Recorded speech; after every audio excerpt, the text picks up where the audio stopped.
So we're all big fans of animals, right? So it's probably no stretch to think that most of us really enjoyed Pokemon as a child or even as an adult. But there was one thing about Pokemon that really bugged me, and that was simply due to the fact that Pokemon aren't real, you know? Who doesn't want a Pokemon? Who doesn't want a Squirtle? I want a Pikachu. I want a Dragonite. I want to fly around with my Pokemon and throw them out of my Pokeballs. But unfortunately, we live in a reality, and that reality does not have Pokemon. But there's one saving grace to this, and that's due to the fact that, you know, some animals are more like Pokemon than actual Pokemon. I mean, just look at Pidgey.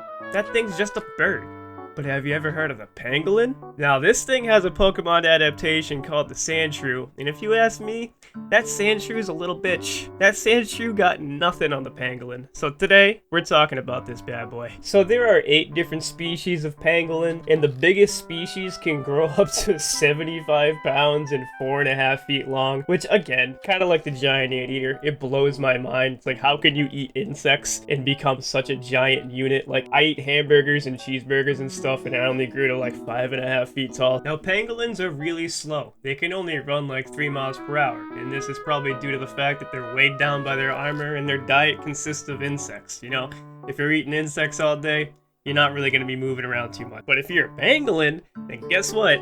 You got armor. And so all you need to do is just curl up in a ball. You just assume the fetal position and let whatever wants to eat you try to eat you. Probably gonna fail. Sometimes it succeeds, but you know, I could fend off a lion by rolling up into a ball because he just gives up. It's like, I'm not gonna waste my energy on this dude. It's like trying to bite through a titanium plate. So the pangolin has got some of the best armor in the entire animal kingdom. I'd reckon it's got better armor than sharks. 20% of the pangolin's weight is attributed to their scales. It's the only mammal that have scales that overlap each other.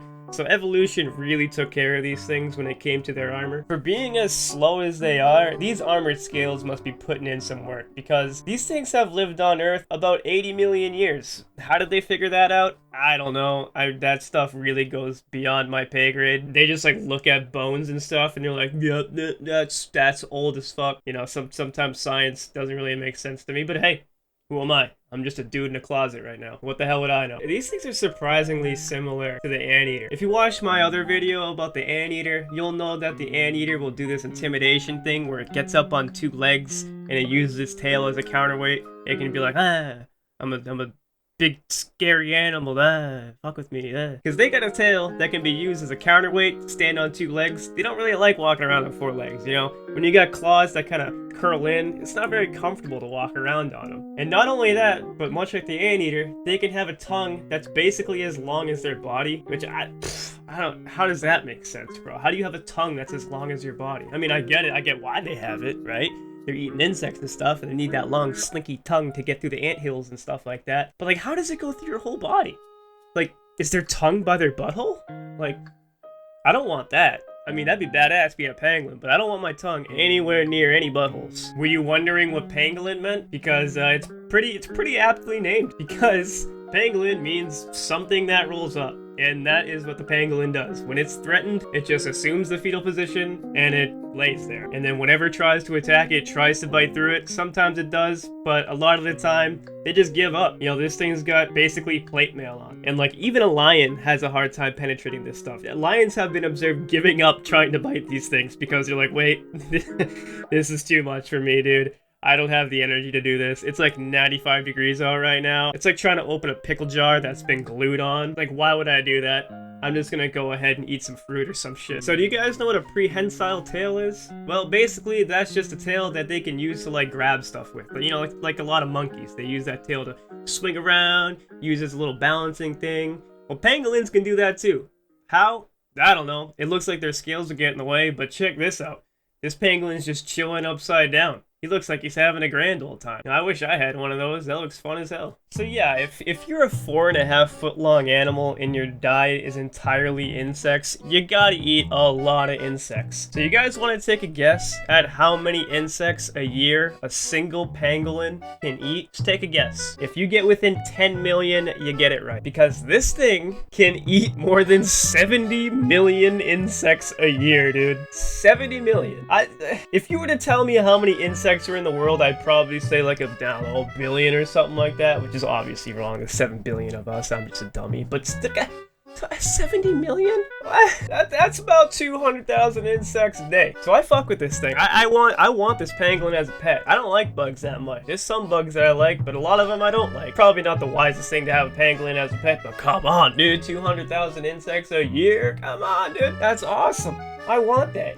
We need these. I want more of these. Please, keep reproducing. Make more of yourself. You're fucking Pokemon, dude, that eats 200,000 insects a year. We need more of you. Not only are you the pest controllers of the world, but you're cute as hell, dude. Especially when they're babies. They just latch onto their mom, sometimes their tail, and they're like, alright, let's go for a fucking ride. And they hang on for their dear life, and they just go around looking for food all day. It's pretty fucking sweet and absolutely adorable. Even the black market realized how awesome these things were, because annually, these things are estimated to be worth about $19 billion per year.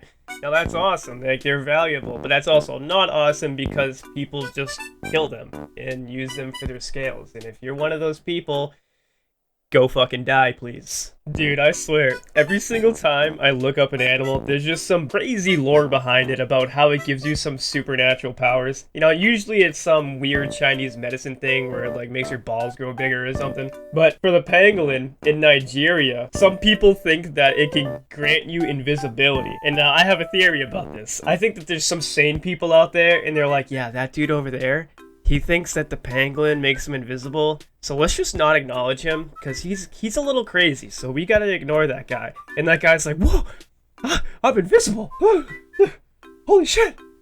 So when you're a baby pangolin, you're a soft little baby bitch, you know? Their scales are like our fingernails, you know, they're made out of keratin, and it takes a while for them to really harden and become the armor that they eventually become. So they need other means of protection, and this is my favorite thing. You know, you guys know I'm obsessed with poop, and guess what?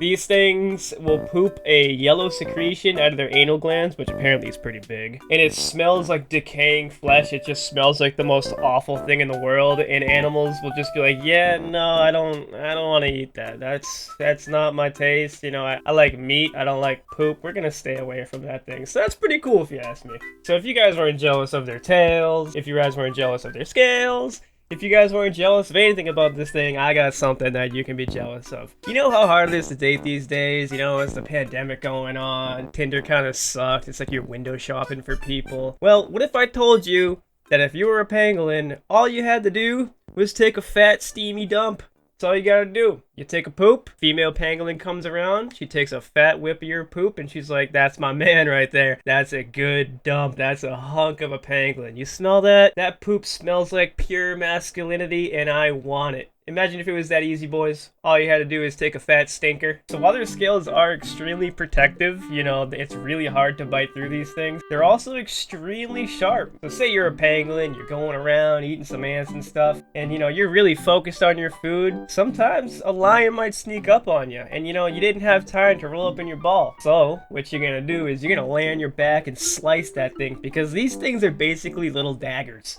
and they can cut through and lacerate skin, and you know, that's just another way you can defend yourself. You're not just gonna sit there and take it, you know? You gotta defend yourself. So you know when you hit your hand really hard on something and you kind of use your other hand to, you know, put some pressure on it, you pull it into your abdomen, and you know, it relieves some pain. Well, it looks like the pangolin is constantly in pain while it's walking around because it can't really walk on its two front legs very well. It's got these claws that are used for digging. And those are some precious babies right there. You need your claws to be digging into anthills and whatnot. So what it does is it walks around on two legs and and it just kind of curls its hands into its abdomen, and it just looks hilarious. It looks awkward. You know, I wouldn't want to be walking around like this, but you know, as a human, it's good to appreciate it from afar. It looks fucking hilarious. So what would I rate these things on the reincarnation scale? Well, I'm gonna give it an 85. Well, yeah, this thing's basically a living Pokemon. It's got a lot of stuff to worry about, you know? It's living in some areas where they got some top tier predators. Well, it does have some good defense with its scales and whatnot. Its biggest concern is humans. It is the most poached animal in the world. You know, over 1 million of these things have been sold in the past 10 years, and they go for a top price because, well, some people have some weird ideas about these things, thinking that they're gonna cure cancer and whatnot, and their scales are pretty cool, so people want those things. So, you know, I really wouldn't want to be a pangolin for that reason. Also, not a big fan of bugs, and when these things eat, the bugs just kind of crawl all over them, and I'm sure they're fine. I'm sure they don't really care, but you know, I like to apply some human logic to things, and I'm not really feeling it. Not really a bug guy. I don't, you know, I've never really eaten an ant. Don't really plan on it. So yeah, thanks for watching. If you haven't already, hit the like button, share, hit the bell, whatever. Do that YouTube stuff, and have a great day. Let me know what you guys want to see next.